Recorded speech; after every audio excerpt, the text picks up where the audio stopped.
Chapter 4. Your Occupation.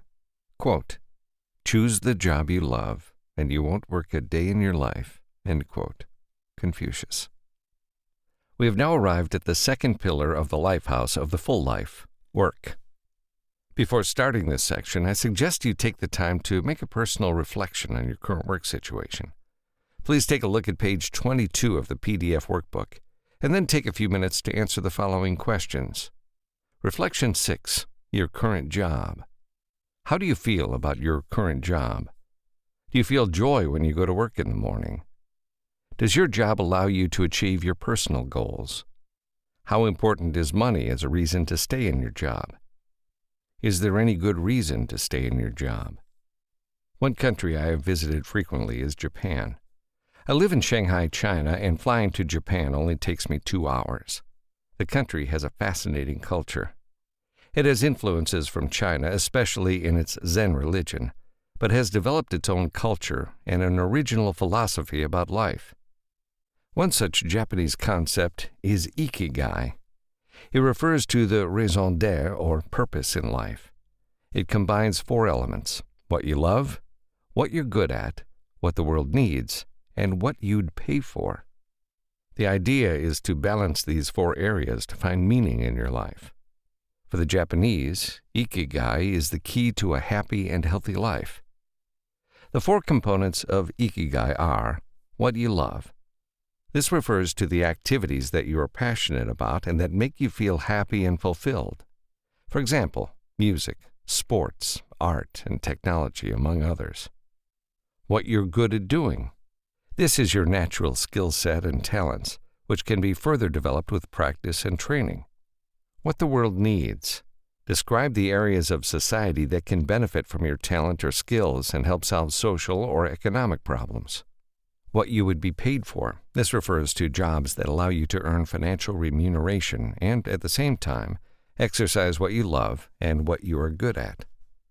By combining these 4 elements, you will be doing activities that you love and enjoy while helping the world and potentially getting financial compensation. That's your Ikigai. See page 23 of the PDF workbook. How to discover your Ikigai. What you love. You may find yourself more comfortable doing some activities more than others. You'll notice this as when you're busy with such activities, it feels like time doesn't exist. You really give yourself to what you're doing, coming away with a sense of satisfaction. Another way of identifying what you love is to think about the activities you have felt inclined to do since childhood. In my case, I always liked to read and learn new things, and I was fascinated by distant countries. One of the reasons I went into teaching was that I had to learn constantly. In this role, you are a teacher and a student at the same time. Also, being a teacher at an international school allowed me to teach people worldwide. And in these years, now that I am retired, I've been able to follow my other passions, which are traveling and photography. Reflection 7. What you love. Use page 24 of the PDF workbook. Identify the activities that motivate you the most, and that when you do them, you lose track of time. Is there an activity that appealed to you when you were young that you don't do anymore? What you're good at doing.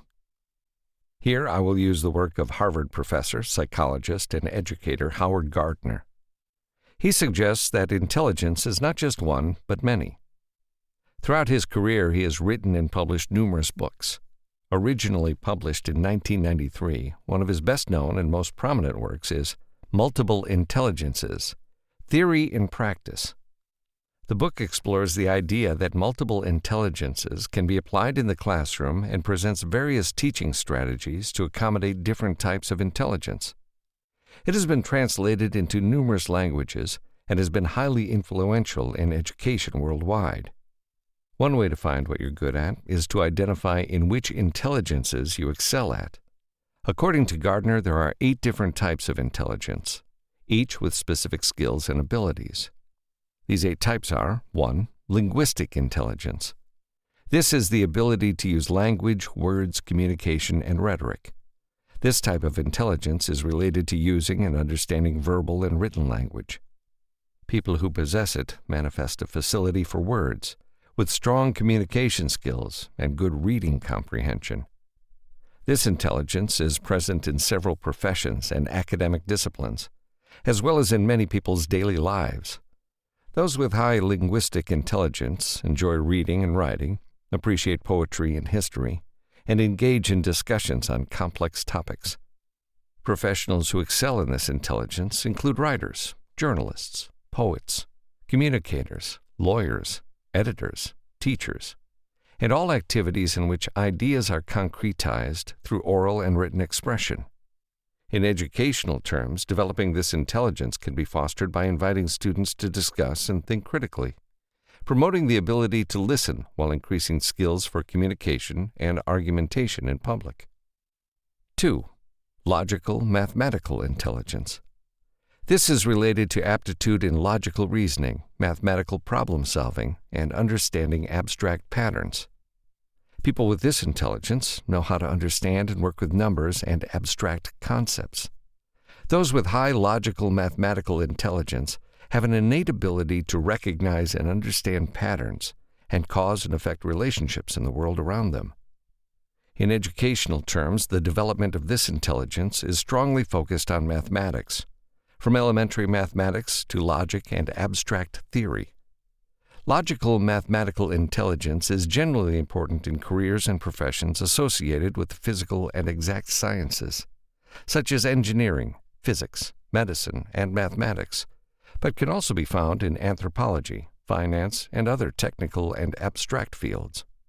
3. Visual spatial intelligence. This is the ability to imagine and visualize, perceive space and objects, and have artistic skills. People with high visual spatial intelligence can easily visualize and manipulate images and objects in their minds. They usually have a strong sense of direction and an excellent ability to interpret and visualize maps and understand abstract or mathematical concepts. In general, those who possess this intelligence show a preference for architecture and design. This skill can also manifest itself in the ability to create and understand visual representations of complex data, drawings, and abstract concepts related to visual and creative memory. Professions associated with this intelligence typically include architects, sculptors, photographers, and graphic designers. 4. Musical intelligence. This intelligence refers to the ability to perform and create music and feel and perceive emotions through sounds. People with this intelligence may have a great sensitivity and capacity for sounds, including an ability to distinguish rhythm, pitch, timbre, harmony, and other elements of music. They also possess exceptional hearing. Those with high musical intelligence can excel in areas such as instrumental music, composition, arrangements, orchestration, music teaching, and melody creation, among others. 5. Bodily kinesthetic intelligence. This refers to using one's body to solve problems and express ideas. People with this intelligence may demonstrate above-average physical and kinesthetic abilities, including skills in sports, dance, and manual skills, such as handicrafts. Men and women who have developed this intelligence often stand out as speakers, social leaders, and in acting. This intelligence can be learned and developed from an early age through sports, dance, and manual skills, such as handicraft. 6. Interpersonal intelligence. This is associated with the ability to understand and connect with other people and their emotions, as well as the ability to deal with social situations effectively. People with this intelligence have a great sensitivity to understanding the needs and perspectives of others. They are good communicators, active listeners, and skilled at negotiating, mediating, and leading groups. They are typically associated with professions such as therapists, psychologists, teachers, political leaders, religious leaders, business leaders, or other professions requiring social interaction. 7. Intrapersonal intelligence. This is the ability to understand oneself, self-reflection, and self-awareness. It refers to understanding and connecting with oneself and developing self-awareness and emotional self-regulation. People with developed intrapersonal intelligence can reflect on their thoughts and emotions, understand their identity and motivations, and connect with their inner feelings. To develop intrapersonal intelligence, one must reflect on their needs and desires, pay attention to their emotions, and apply relaxation and meditation techniques. Doctors, writers, and psychologists value this type of intelligence. 8. Naturalistic intelligence. This refers to the ability to understand and connect with nature and the natural environment that surrounds us. People with a developed naturalistic intelligence are predisposed to identify with the environment. They enjoy exploring nature and outdoor living. Can your intelligence type be measured? Yes, it can. See page 25 of the PDF workbook. In fact, there are questionnaires out there that measure these intelligences, such as the one that can be found at www.personalitymax.com/multiple-intelligences-test/. This free test provides a report with a graph showing your intelligences. The questionnaire will give you an idea of what your strengths are and most likely match what you like best. As an example, you can see the results of my own test on page 25 of the PDF workbook. My preferred intelligences are intrapersonal, naturalistic, linguistic, and musical. For example, in my activity as a professor, I use linguistic and intrapersonal intelligence. With my hobby of photography, I can be in contact with nature. Finally, music is an important part of my life. Although I never learned to play an instrument, I did learn to appreciate music. I suggest that you take this or a different quiz and reflect on your strengths and how they fit with what you love. Reflection 8. Your intelligences. See page 26 of the PDF workbook. What are your outstanding intelligences? How do you connect with what you like? The last 2 points in IKIGAI consist of looking for an activity that fits your talents and interests, is also useful to society, and generates income for you. To do this, you need to do a search process in the job market and start promoting yourself. My doctoral thesis focused on middle-aged people losing their jobs. The question I researched was, how do they find a new job? I analyzed the most used media, such as advertisements, company websites, and headhunter companies. All of these channels proved to be useful, but in my research, the most effective method of finding a new job was personal contacts, family, friends, and former colleagues, among others. It is crucial to create a network of relationships as soon as possible, as it will eventually come in handy when looking for a new job. Now you have the information to answer the question of what your IKIGAI is. See page 27 of the PDF workbook. Reflection 9. What is your IKIGAI? Summarize your answers to the 4 elements of your IKIGAI. What I love is, my talents are, what they need is, what they pay for is. How can you achieve your IKIGAI? One way is to create your own personal experience plan. To do so, the first thing you need to do is clarify what you want. Then you must perform what's known as a difference analysis between the starting point and the destination. To establish the starting point, reflect on the following questions. How do you feel about your current job? What are your talents? What are you passionate about? That is what you have found out with the IKIGAI model. The next step is making a personal experience plan to help you achieve your goal.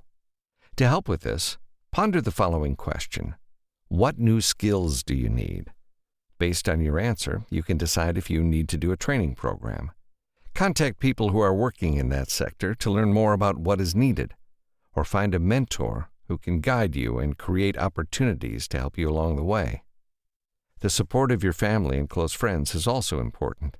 Finally, you must be open to opportunities and prepared to take risks. While it may not work out well at first, consider those small failures as opportunities to learn and improve. Reflection 10. Your personal experience plan. See page 28 of the PDF workbook. Indicate the specific time-bound actions you are going to take to achieve your IKIGAI. Courses, study, useful connections, experiences, other actions. Finally, it is important to understand that your IKIGAI is not static. It can change throughout your life due to the evolution of your interests, skills, and perspectives. Some people discover their IKIGAI early in life, while while others find it after years of exploration and personal growth. In addition, significant changes in your career, personal life, or lifestyle can influence your IKIGAI. Therefore, it is crucial to keep an open mind and be willing to explore new possibilities at different stages of your life. You must identify the activities that motivate you and give you satisfaction, striving for the ideal combination to feel personally and professionally fulfilled. With this, we conclude the construction of the concept of a full life. Now we will explore other aspects that can help you on your way to it. First, you must adopt a positive attitude towards life, which brings us back into the realm of positive psychology.